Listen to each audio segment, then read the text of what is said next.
Hi, and welcome to Female Entrepreneurs Magazine, your go-to platform for ambitious women who are ready to take the business world by storm.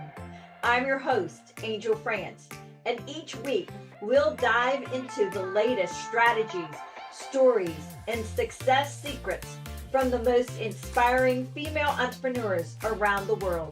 Hi, and welcome to the Real Female Entrepreneurs. Today, we're rolling out the red carpet for a true powerhouse in the entertainment industry. From Hollywood to hometown impact, Diane is a multi-award winning serial entrepreneur, executive producer, best-selling author, and TEDx speaker who's been shaping the arts, media, and creative industry for over 21 years. So buckle up, because today we're diving into how she turned passion into purpose, built multiple thriving businesses, and is changing lives through the power of storytelling and creativity. Help me welcome Diane Strand. Welcome. Oh, thank you so much. What a wonderful introduction. Thank you. Well, you're amazing. So I love to hear this one thing. What inspired you to become the amazing entrepreneur you are currently? Well, the inspiration to actually become an entrepreneur was probably burnout in the Hollywood entertainment industry that drove me running to entrepreneurship, reality television to be exact. That was like a win-lose culture. And I had a 3-year-old son, and the only way to be able to live the dream and be a mom was to become an entrepreneur. You're right about that, because that is the only way, even in today's society, for females to actually have it all: family life, a career, and all of those Absolutely. fun Yeah. things. What was your first thing that you did as an entrepreneur, and where has it brought you now? Well, I became an entrepreneur now almost 22 years ago, and it was a day that was a very frustrating day in reality television. And I came home missing dinner and bath time with my 3-year-old son. And my husband, who's my partner in life and business, said to me, "Well, what if you just quit your job and we became entrepreneurs?" And it took me about 15 seconds to say yes.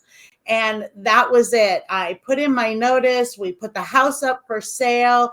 We gave up at that time, because this was 2003, fat 6-figure incomes to become entrepreneurs. And we just really relied on what we knew: storytelling and creativity, and knocking on doors, going to the old-fashioned style of selling by saying, "Hi, this is who we are and this is what we do," and starting with that personal brand and making it be about helping others and being able to help others market and communicate. And that's what started our business. Wow. So forward from that, and 22 years later, how did that transition, and how do you market your business now? Well, I still truly believe that it's all based on personal brand. We do business with who we know, we like, and we trust. So you have to have that personal brand that goes along with your corporate image, especially in today's world of cancel culture. You have to stay out in front of that. And so that's a big way that I market my business today, is through my personal brand and my profile. And I'm a true believer that if you can be a creativepreneur, and that's my tagline, is I'm the creativepreneur. I don't care what industry you're in. If you can be creative, you will leverage, market, and scale. And so that's what I really talk about now, is how you can be creative no matter what industry you're in, no matter what you're looking to do.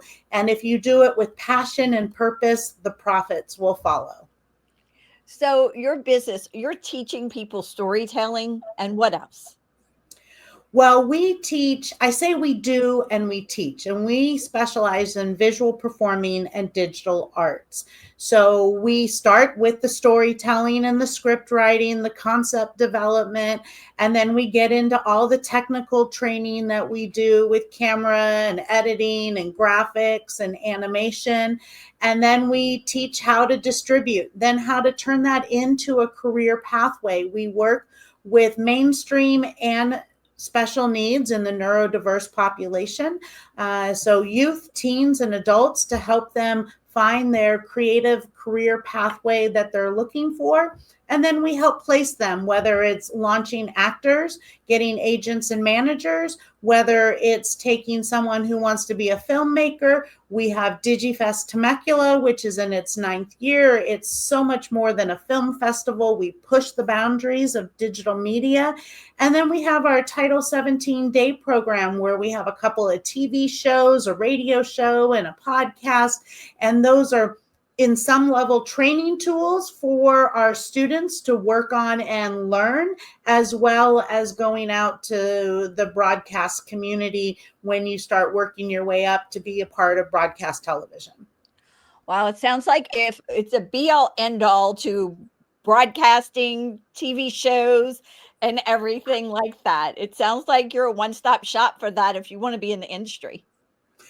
Yes, we help people find their goals, make dreams a reality, and reach for them. And, we provide a little bit of hope. It's helping one person every day. And with that mission, we find that there's a ripple effect to all of that. And it really does spread out. And over 100 actors and directors and writers and producers, mainstream, special needs, all ages, we've launched them and helped them live their dream. That's amazing. That is truly amazing. I knew what you did, but I didn't have it all put together into the whole spectrum of everything. It's just amazing. Oh, thank you very much. I even love the fact that when we hire, I have a staff of 16, and when we hire, I look for emerging, those college graduates who are looking for their first break. Sometimes it can be frustrating because they leave me after a certain amount of time because they don't stay in one place forever. But yet I also know that, I was a launching pad for them to live their dream as well after all their hard work. And so I'm going to go back a minute because I want to talk about the balance. All right. Sure. So 22 years ago, you actually jumped into the fire of entrepreneurship with a 3-year-old. Okay. So you've been through every aspect of that entrepreneurship with a toddler. So can you explain the balance that you created, how it was then, midway, and what you've done now? Because he's 20 something now. Well, he's 25 and 2 more came after him. So I'm a mom of 3. My youngest is 16 and I have a middle guy who's about to turn 21. So 2 adult children and 1 who's a sophomore in high school. Balance isn't always easy. It's one of those things that you have to figure out how it works. It's a yin and a yang. There is no true balance in entrepreneurship because there are times that I have to focus more on my business to make that grow and thrive. And then there's times, because I am an entrepreneur, that, I get to go to the volleyball tournaments and the soccer games. And I was, a room mom when my kids were littler in elementary school because I can schedule my time. So don't look at it as an equal balance. There is no equal balance. I'm not the justice system. It's not the way that that's supposed to work. There are stressful days. There are days that, are super long, but I have a passion for it. And then that turns into a purpose. And my kids are very much involved in my business. They come, they perform in the plays. They are learning assistant directing. My middle guy, he's assistant directing for Aladdin this year. He ran summer camp last summer. My oldest is more on the technical side and learns about engineering and lighting. And, my 16-year-old is talking about getting her business degree because she's the one who says she wants to take over the company. So, they have a really strong, active role. My company is JDS. It's the initials of all three of my kids. So it's for them, built it as part of a legacy, as well as for them to be able to find their dreams come true and turn it into something. That is so sweet, and I love the fact you brought up it is not a balance. I asked that question so I can get true, and everybody is so true on here and say, "Oh my god, it's like a dance. One day it's this, another day it's that." Right. Yeah. I mean, you can't balance everything, and life doesn't work that way. Life has a way of taking over sometimes, and it's all about what's going on in our personal life. And then life has a way of being all about business and allow me to travel and do fun, great things. And now I get to combine work and pleasure together. I think we just came off the marketers cruise, right? So that was a lot of fun and leisure, but I actually conducted a lot of business on that boat. So there is a balance to that as well. So what advice do you have for women trying to grow their own business? Or maybe let's back it up. Let's go in steps because you're somebody I can do that with. So what about somebody who is frustrated at work and thinking, "Oh God, I just want to do something else." And then the woman who's midway going, "Okay, I've been hitting this for about 5 to 10 years and I am just a little frustrated." Or a woman who's been in for 20 something and hitting her head up against the wall finally. Any suggestions? Well, for the beginning person who's starting in entrepreneurship, you definitely have to get a little feisty. There's no doubt about it. You got to get feisty. You have to be hungry. And that is something that comes back, I would say, for someone who's been doing this for 5 years or someone who's been doing this for 20 years. We ebb and flow through the entrepreneurship. There are definitely days that you feel like you're hitting your head against the wall. Or, I always say nobody will ever love your business like you love your business. And I'm the one here at 2 o'clock in the morning making it all work, so that is the non-balance side of it that really comes into it. But it's being hungry. If you're hungry and you want it and you're passionate about it, you will find, in my terms, the creativity to work yourself out of whatever it is you're trying to solve. And if you're a good problem solver and a solution person, you are ready for entrepreneurship. So take that leap. I always say pack your own parachute, because that way you can trust in yourself and you can jump. And when you packed it, you know it's going to open.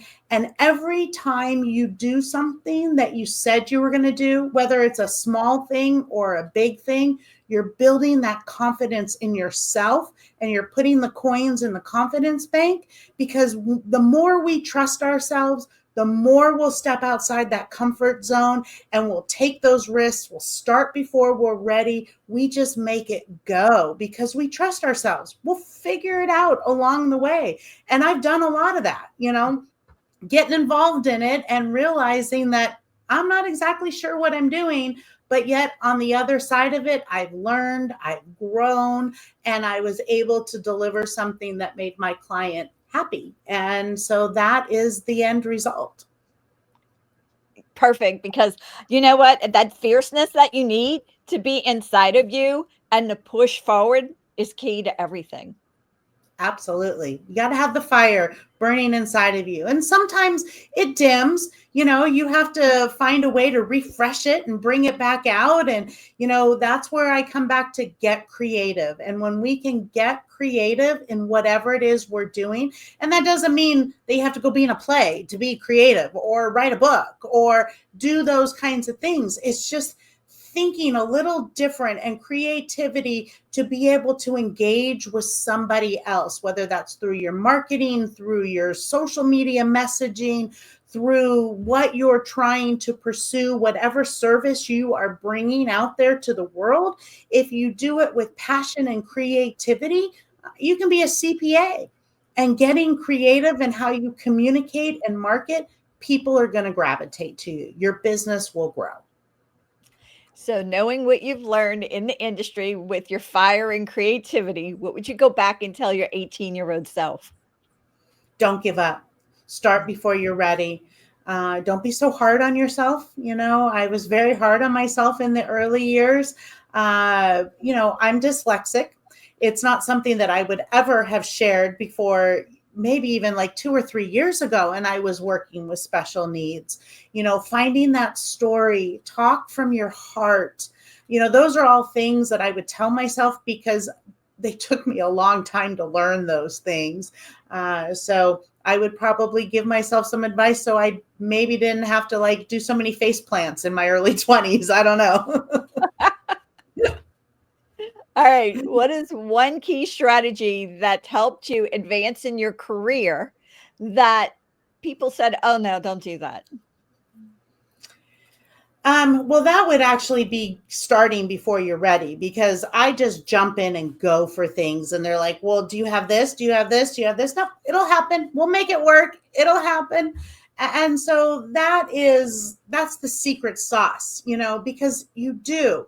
If you know what you want it to look like at the end, you don't have to know what every step in the middle is. You figure it out as you get there because you might have to pivot. You might have to make a change. And if you have everything so planned out, that'd be something I tell myself too, is don't be so rigid, be more flexible, because that is how you get to the solution. You manifest it out here, and then you take each step as it realizes itself to you to see where you need to go next. It sounds like you do a lot like me. You go to the end and you work backwards in your brain, and Yes. then you move forward from it. You don't have Reverse everything together. engineering. Yes, that's it. That's exactly what we do. All right. Yes. Can you share any future plans that you have for you, your company, and that where you see it all transpiring to? Absolutely. Gosh, my mission is to move the arts across America and to be able to have creative academies pop up, not in a franchise type of way, but in a licensing type of way. So there are the arts impacting life, business, and economics in every corner of America. And that is my goal. That's what we're working on now. Whether you want to launch your own creative academy to just teach the visual and performing and digital arts, you want to work with neurodiverse, I can help you. You want to create a nonprofit, you want to work your for-profit and your nonprofit together to make an impact. That's what my mission is moving forward as I look for my own exit strategy in the next 6 to 10 years. I want to leave that legacy for not only my JDS kids, but all of my hashtag JDS family, so they have a safe, creative place to be able to thrive and grow no matter where you're at. That is amazing. I love that. I'm a dancer at heart. So first off, anything that's artsy or media related, I'm all for it. My husband's grandson, who we raised, has a degree in animation art. So totally understand that in gaming. So Yeah. totally understand that industry. I don't understand it. I just lived it with him. I don't know that I understand it either, but I can create it. That's amazing. So if you had a superpower for just 24 hours, one day, what would it be? Oh, well, there are several. I think it's none of my business, but I probably want to be a mind reader. That would be cool. Yeah. Although I think what other people think is none of my business, but at the same time, I'd like to have a little glimpse into it. Well, in business, especially because it would help you where to maneuver. You'd have to have those right appointments on that 24 hours, all of them swished into one 24-hour period. Well, I also think that, sometimes we have our own monologue that runs in our head that nobody else hears. And sometimes if I could hear what somebody else's monologue is, I could help them combat that. Very good. So what's one fun fact about you that not a lot of people know about? A fun fact about me. Well, I kind of shared a little bit about how I get creative in that sense. So a fun fact about me is that every morning I write a little quote down, and I make that.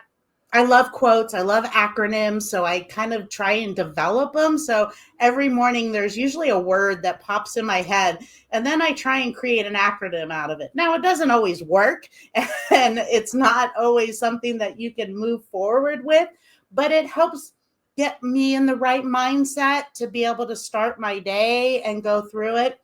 And my favorite one that I'll share with you is called Dream. And to have a dream, you have to have direction. You have to realize it. You have to evaluate that dream, take action on it, so the momentum will make that dream come true. That is so sweet. And that just rolls with your creativity. Thank you. 100%. And that is just so true. I love the word dream, and I love the acronym for that. Yeah. And dance, I love to dance. I love to, listen to music in my head. And, other than that, I'm pretty mundane. I'm like trying to think of a fun fact. And other than I like to travel and go on cruises and have great conversations. I don't know how fun fact it is, but, just being with my people. That's a fun fact. That is fun. All right. What about a favorite book? Do you have a favorite book? Well, I love your magazine. I love periodicals. I'm a periodical reader. I'm not as much of a book reader. I am a book author, and I have another book coming out called The Creativepreneur. But sitting down and reading books, I skim through them. I read the back. There is a book called Be Seen that I love, about how to be seen in the media, and that really changed some things for me. But I love periodicals. I like to get from the beginning to the middle to the end, so I can take it in little short doses and move on. So tell me about The Creativepreneur. When's it coming out? Later this year. I don't have a launch date yet. We start the pre-launch in September. So that's when the pre-launch will start with that. And then we're going to pick a launch date, whether we're going to kick it off officially, maybe right around November 15th will probably be right around the launch date, but it's not a hard date yet. So, okay. And you'll keep us posted so we can put it in the magazine and everything. Awesome. Absolutely. Yay. What about a favorite song? You like music, so we have to have a favorite song or two. I Will Survive is one that definitely is an anthem to keep me going. I love James Taylor music, when